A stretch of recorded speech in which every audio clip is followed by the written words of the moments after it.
Let me start by saying I get why you might have reservations about networking. I've attended my fair share of events that were absolutely pants. The type where you get cornered at the coffee table by Colin the accountant. But get yourself to the right event and you can hit gold. Literally.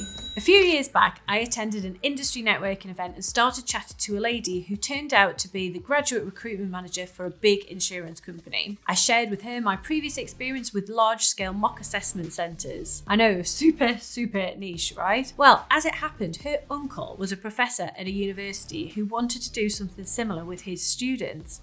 One introduction later, and Bob's your uncle. Actually, he was called Gary, and I landed a 6-figure contract with his students. It would never have happened had I not been at that networking event. And you never know when the magic might happen. I recently attended a local Women's Business Awards event, having previously won it.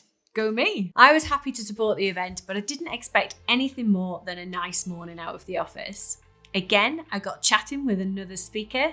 She liked what we were doing at Moja, and later that month signed up as a retained client. Networking events provide fantastic opportunities to grow your business, but you've got to be in it to win it. It's a bit like dating. You'll never find that perfect partner sat in your pajamas watching Netflix. The best connections happen when you put yourself out there, meeting lots of new people.